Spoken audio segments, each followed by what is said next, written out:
हमारे संविधान ने रास्ता बनाया है, इसीलिए राजकुमार रोत यहाँ बैठे हैं। चुनाव लड़े इसलिए यहाँ बैठे हैं, वरना वो भी सरेंडर की लिस्ट में होते अगर हथियार लिया होता। हम लोगों को हथियार कहाँ से आ रहे हैं? जो आदिवासी शहर में जाके ढंग की चप्पल खरीद के नहीं ला सकता, उस आदिवासी के पास आधुनिक हथियार कहाँ से आ रहा है? लोग बंदूक को सही नहीं मानते। बंदूक का रास्ता सही भी नहीं, क्योंकि अगर कमजोर कभी बंदूक उठाएगा तो उसको कुचलना, उसको मारना आसान हो जाएगा, नक्सली या और तमाम तरह के आरोप लगा के। नक्सलवाद को, उग्रवाद को खत्म करना नहीं बल्कि उन परिस्थितियों को समाप्त करना है। आदिवासी समुदायों को उनके अधिकार से वंचित रखा गया, युवाओं को गुमराह करते हैं, उन्हें नक्सलवाद और उग्रवाद के अंदर धकेलते हैं। सवाल यह है, नक्सलियों के नाम पे क्या आदिवासियों की हत्या स्वीकार्य हो सकती है? हम लोग इसका विरोध करते हैं। हमारा स्टैंड है, हम नक्सलवाद के समर्थक नहीं है, लेकिन आदिवासियों को नक्सली कहकर उनकी हत्या नहीं होनी चाहिए। उन जातीय अत्याचार होता है, उनकी हत्याएं होती है, उनकी बहनों का रेप होता है, उनको मारा जाता है, जलाया जाता है, उनके घरों को फूका जाता है, तभी सदन में चर्चा क्यों नहीं होती?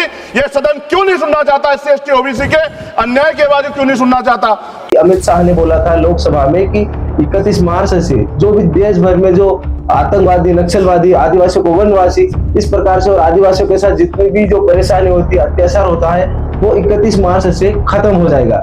लेकिन दोस्तों, मेरा सवाल आप लोगों तक है कि आपको मैं पूछना चाहता हूँ, कोई भी व्यक्ति या कोई भी मंत्री या नेता जो डेट घोषित करता है, जो तारीख घोषित करने से सब कुछ खत्म हो जाएगा? नहीं ना। आपने किया, आदिवासी अभी तक विकास के बगैर क्यों बच गया? में राजस्थान का सांसद डूंगरपुर बांसवाड़ा का, जो कि भारत आदिवासी पार्टी से आता है, राजकुमार रोत जी ने इसी बात को लेकर एक जवाब दिया है, काफी बेहतरीन। इस सदन के अंदर आदिवासी रिजर्व सीट से 47 सांसद आते हैं, 47।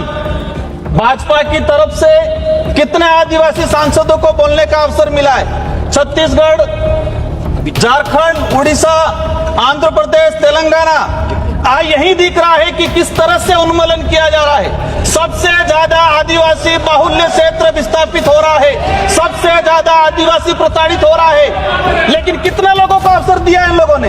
यही पता चल रहा है कि किस तरह का अन्याय किया जा रहा है। सदन में अन्याय हो रहा है तो स्वाभाविक है धरातल पे अन्याय होगा। इसी जवाब को सुनते ही किस प्रकार से गृह मंत्री एकदम घटना गए और बोलने लगे कि राजकुमार रोत जी तो कांग्रेस का समर्थन करता है। राजकुमार रोत जैसे आदिवासी युवा सांसद भी वोट की लालच में कांग्रेस का समर्थन कर रहे थे, कांग्रेस की थ्योरी का समर्थन कर रहे।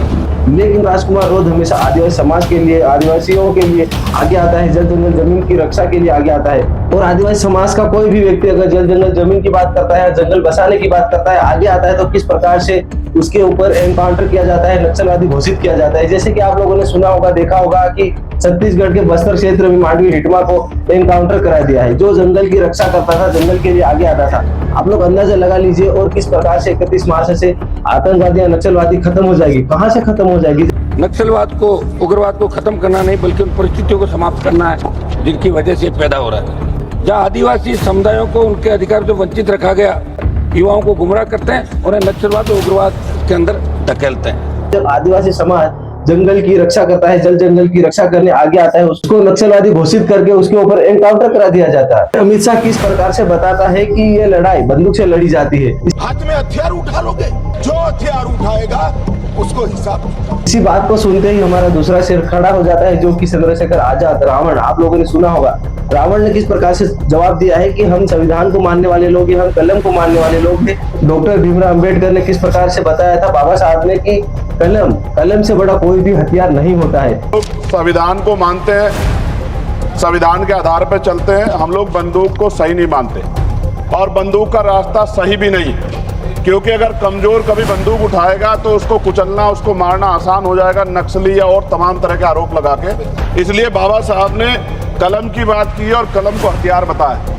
तीनों शेर संसद में खड़े हो जाते हैं और जवाब देते हैं, शानदार जवाब देते हैं, और आदिवासियों की बात करते हैं, नक्सलियों की बात करते हैं, जो देश भर में नक्सलवादी होती है, उनसे रिलेटेड बात करते हैं। तो सांसद में किस प्रकार से कहीं ना कहीं हमारे नेताओं को, जो जल जंगल जमीन की या फिर आदिवासी समाज की बात करता है, उन नेताओं को दबाने की कोशिश की जाती है। और गृह मंत्री अमित शाह ने किस प्रकार से जब मारा गया, मान्यवर 172 जवानों को मारने वाला हिडवा जब मारा गया, इंडिया गेट पर नारे लगे, कितने हिडवा मारोगे, हर घर से निकल लेंगे हिडवा।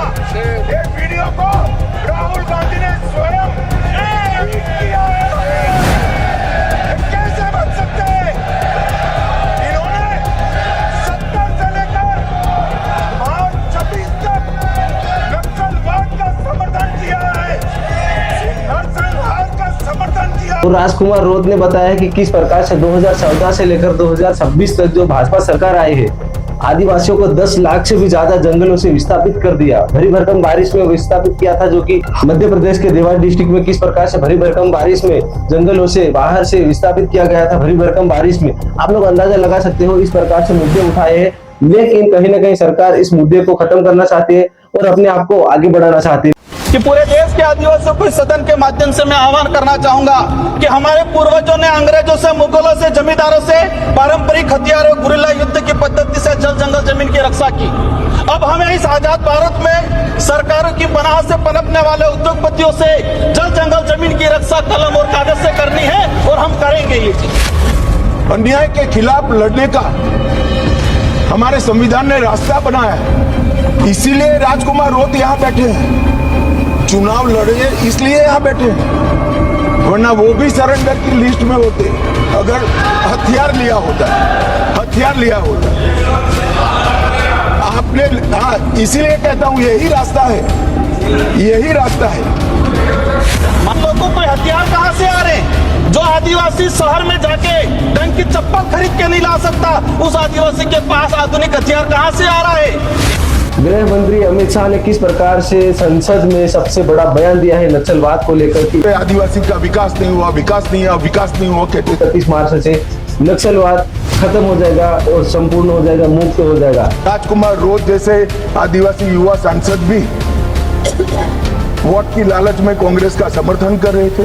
लेकिन इसी बीच सवाल ये भी उठ रहे हैं कि राजस्थान के सांसद डूंगरपुर बांसवाड़ा से राजकुमार रोध, एक जो भारत आदिवासी पार्टी से आते हैं, खुद आदिवासी है। यही पता चल रहा है कि किस तरह का अन्याय किया जा रहा है। सदन में अन्याय हो रहा है तो स्वाभाविक है धरातल पे अन्याय होगा।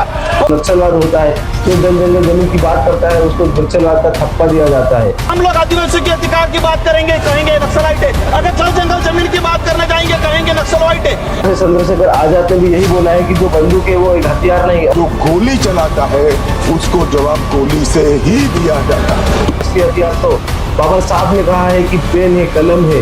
हम लोग संविधान को मानते हैं, हम लोग बंदूक को सही नहीं मानते। और ये बाबा साहब ने कलम की बात की और कलम को हथियार बताया, वही है असली हथियार। चंद्रशेखर आजाद ने बोला है कि हमारे आदिवासी बहनों के साथ जो ST, SC, OBC में जो महिला है उनके साथ किस प्रकार से सरेआम रेप होता है, बड़ी बड़ी सिटियों में खास करके उनके घर ठोके जाते हैं, फिर भी ये संसद क्यों नहीं सुनना चाहती? अत्याचार होता है, उनकी हत्याएं होती है, उनकी बहनों का रेप होता है, उनको मारा जाता है, जलाया जाता है, उनके घरों को फूका जाता है। तब इस सदन में चर्चा क्यों नहीं होती? ये सदन क्यों नहीं सुनना चाहता? SC, ST, OBC के अन्याय के बाद क्यों नहीं सुनना चाहता? तो जैसे कि आप लोगों ने पूरा वीडियो देख लिया होगा, अब मैं आप लोगों की राय देखना चाहता हूँ, पूछना चाहता हूँ कि आप लोगों को ये वीडियो कैसा लगा, कमेंट बॉक्स में जरूर बताना और आपकी क्या राय है मेरे को जरूर बताना। बाकी दोस्तों ये बताना चाहूंगा, कोई भी व्यक्ति, कोई भी नेता अगर डेट या कोई तारीख घोषित करने से खत्म नहीं होता है। देश भर में किस प्रकार से आदिवासियों के साथ अत्याचार होता है, आदिवासियों को वनवासी बोला जाता है, आदिवासियों को गंवार बोला जाता है, आदिवासियों को औकात की बात करी जाती है, साथ ही साथ दुनिया भर की ऐसी बातें हैं हमारे आदिवासी समाज के साथ। ऐसा आप लोगों को मैं बताना चाहूंगा कि संविधान के अंदर टोटल 7 जातियां हैं, 7 धर्म है, सभी को अपना अपना धर्म मिल चुका है। लेकिन आदिवासियों की इतनी ज्यादा पॉपुलेशन होने के बावजूद भी अभी तक एक कोड नहीं मिला, एक पहचान के लिए कोड नहीं मिला है, क्योंकि आदिवासी का कल्चर, रीति रिवाज, परंपरा सब कुछ अलग होता है। लेकिन आदिवासी का कोड क्यों नहीं मिला? 2026 में 1 अप्रैल से शुरू हो गया है भारत की जनगणना। आज जनगणना हो रही पूरे देश के अंदर। जैसा मां ने बताया कि 7वें कॉलम में भरना है, बोलो,